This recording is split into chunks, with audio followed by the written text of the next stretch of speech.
उन्होंने बहुत सारे ग्रंथों की रचना की। मैं जो भागवत सुनाता हूं ये भी उन्हीं की रचना है। पूरे भारत में भागवत कथा होती है। ये भागवत की रचना करने वाले महर्षि वेदव्यास थे। उन्होंने ही महाभारत की रचना की, जो बहुत बड़ा ग्रंथ है। आप लोगों ने महाभारत सीरियल भी देखा होगा, वह उन्हीं की रचना है। 18 पुराणों की रचना भगवान वेदव्यास ने की। ब्रह्मसूत्र जैसे वेदांत नामक ग्रंथ की रचना की। और गीता की कथा बड़े बड़े विद्वान करते हैं। उस गीता की भी रचना महर्षि वेदव्यास ने की है। शायद भारत के इतिहास में इतने ग्रंथों की रचना करने वाले बहुत संत कम हैं, बहुत कम संत हैं, लेकिन वेदव्यास जी ने 20 ग्रंथों की रचना की और 5 लाख श्लोकों की रचना की है। उनका ऋणी भारत है, इसलिए उनको गुरु के रूप में माना जाता है। दूसरी बात सज्जनों, ध्यान देकर सुनिए, बातें मत कीजिएगा। एक एक बात कीमती है। हृदय की डायरी पर नोट करके जाइए तो आपका जीवन बदल जाएगा। बहुत दूर दूर से आप आए हैं, नेपाल से आए, हरिपुरवा से, बसतपुर से, सोरमा से, पिपरा से, कहां से लोग आए हुए हैं। बहुत जगह से लोग आए हुए हैं। और इधर सोनबरसा थाना से, पुपरी तरफ से, सैदपुर तरफ से, सुरसंड तरफ से लगभग 50 गांव के लोग यहाँ आए हुए हैं। इसलिए एक एक शब्द को ध्यान देकर सुनने की जरूरत है। अगर एक एक शब्द को भी ध्यान देकर आप सुनेंगे तो एक शब्द भी आपका जीवन बदल सकता है। ज्यादा सुनने की आवश्यकता नहीं। प्रिय सज्जनों, भाइयों, माता बहनों, आज आषाढ़ पूर्णिमा है। किसी भी पूर्णिमा को गुरु पूर्णिमा नहीं कहते हैं। क्यों? बड़ा सुंदर रहस्य है इसमें। ये बहुत कम विद्वान संत महात्मा बता पाते हैं। मेरे पास समय तो आज 1-1.25 घंटा है, मैं बताऊंगा। तो किसी भी पूर्णिमा को गुरु पूर्णिमा नहीं कहते, इसी पूर्णिमा को कहते हैं। भाई आषाढ़ पूर्णिमा को गुरु पूर्णिमा क्यों कहते हैं? जेठ पूर्णिमा को क्यों नहीं? माघ पूर्णिमा को क्यों नहीं? वैशाख पूर्णिमा को क्यों नहीं? किसी और पूर्णिमा को क्यों नहीं? केवल आषाढ़ पूर्णिमा को गुरु पूर्णिमा कहते हैं। क्यों? इसका कारण ये है कि आषाढ़ के दिनों में बारिश होती है। आषाढ़ के महीने में वर्षा होती है। बादल आकाश में गिर जाते हैं। कई महीने से बरसात हो रही है। इस बार हो रही है ना? कई महीने से हो रही है बरसात। 2-3 महीने से निरंतर बरसात हो रही है। शायद कभी रुकती नहीं, एक दिन रुक जाए तो रुक जाए, लेकिन बरसात रोज होती है। बड़ा आश्चर्य है, इतनी बारिश बहुत वर्षों पर होती है, लेकिन इस वर्ष मेघ भी कृपा कर रहा है, बादल बरसाता है। तो इस महीने में लोग क्या करते हैं? किसान लोग फसल लगाते हैं। धान की फसल लगाई जाती है, धान की रोपनी होती है। और जब वर्षा होती है तो धान की फसल का विकास होता है, धान हरा भरा हो जाता है। और जब हरा भरा हो जाता है तो किसान की छाती फूल जाती है कि धान की फसल अच्छी होगी। ये लोगों की धारणा है। आकाश के बादलों से वर्षा होती है, घास भी हरी भरी हो जाती है, पेड़ पौधे हरे भरे हो जाते हैं, फसल का विकास होता है, धान का विकास होता है। और वही धान जब अगहन के महीने में, कार्तिक के महीने में काटा जाता है, फसल काटी जाती है, तो आपके घर में धान आता है और उसी से परिवार का पालन पोषण होता है। और उसी से यहाँ भंडारा भी चल रहा है, चावल से, दाल से। ये किसकी कृपा है? बरसात की कृपा है, ये प्रकृति की कृपा है। इसी प्रकार से गुरुदेव भी बरसात करते हैं, वर्षा करते हैं। किस चीज की वर्षा करते हैं?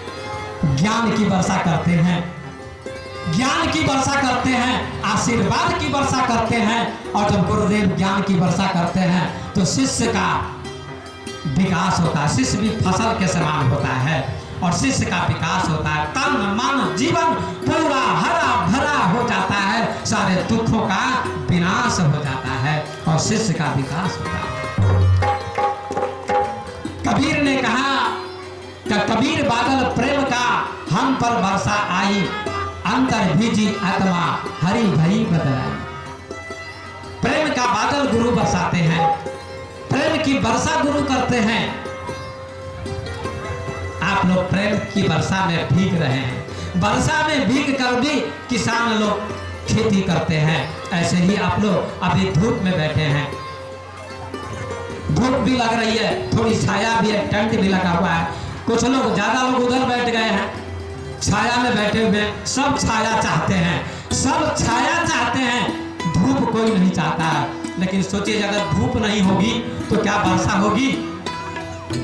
बोलिए हाथ उठाकर आप लोग। नहीं होगी। किसी ने कहा दुख आता है सुख देने को, दुख आता है सुख देने को, मन मूर्ख क्यों घबराता है। जब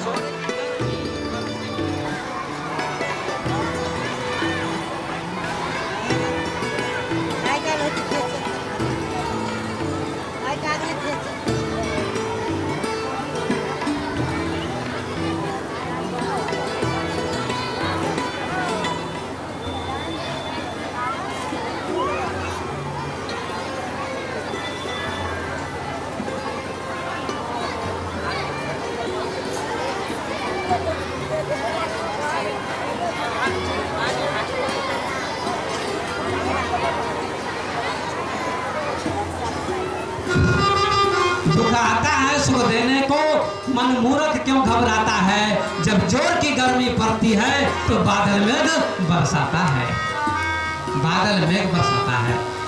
आप लोग भी भीग रहे हैं, इसलिए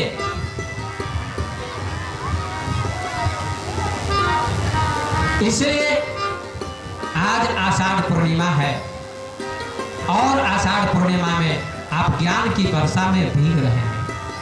ये ज्ञान की बारिश हो रही है, ज्ञान की वर्षा हो रही है।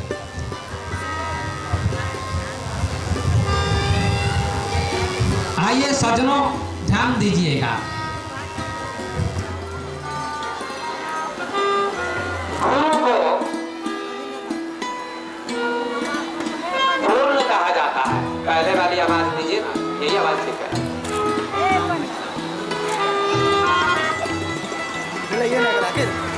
गुरु को पूर्ण कहा जाता है। क्यों? आप लोग गुरु पूर्णिमा मना रहे हैं।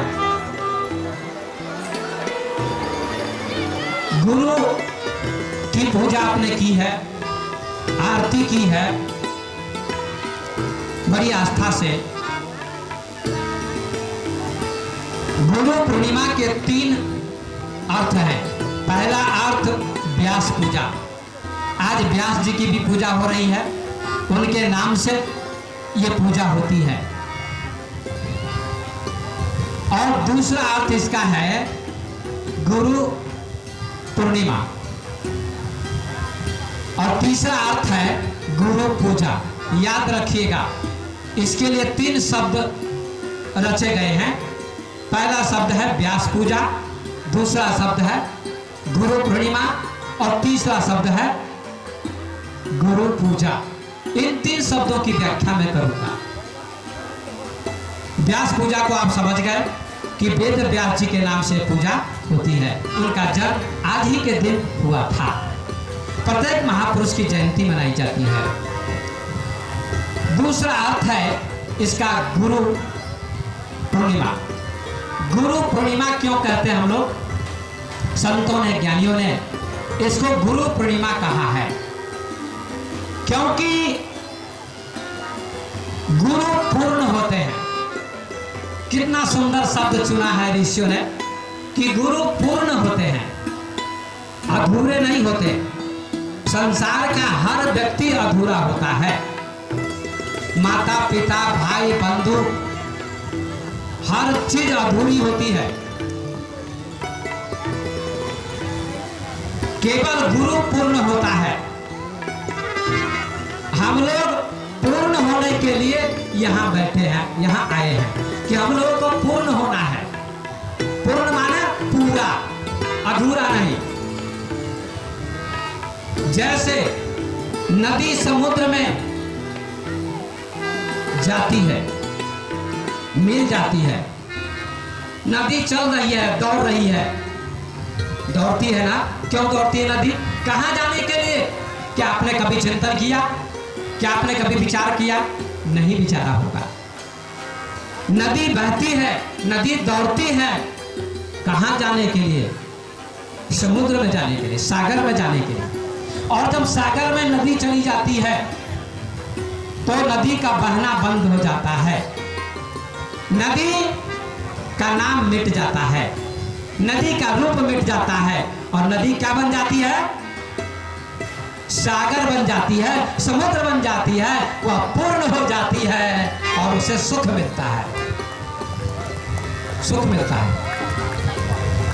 एक बूंद समुद्र में मिल जाती है तो वह भी पूर्ण हो जाती है, समुद्र बन जाती है।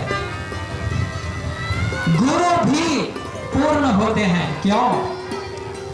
परमात्मा की भक्ति करके, परमात्मा का चिंतन करके, परमात्मा का ध्यान करके गुरु भी पूर्ण हो जाते हैं, क्योंकि परमात्मा पूर्ण है। दुनिया में कोई भी चीज पूर्ण नहीं होती है। न मकान पूर्ण होता है, न पैसा पूर्ण होता है, न किसी को कितनी भी जमीन मिल जाए उसकी इच्छा पूरी नहीं होती है। कितना भी बैंक बैलेंस हो जाए उसकी इच्छा पूरी नहीं होती है। कितना भी मकान अच्छा हो जाए उसकी इच्छा पूरी नहीं होती है। कितना भी धन वैभव हो जाए, कार हो जाए, मोटरसाइकिल हो जाए, टेलीविजन हो जाए, मोबाइल हो जाए, हजारों चीजें हो जाएं, फिर भी आपकी इच्छा पूरी नहीं होती है। इच्छा कब पूरी होती है? जब व्यक्ति गुरु की शरण में जाता है तो उसकी सारी इच्छाएं पूर्ण हो जाती है। इसीलिए मीराबाई ने कहा है, क्या कहा? पायो जी मैंने राम रतन धन पायो, पायो जी मैंने राम रतन धन पायो।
रत्न पा लिया।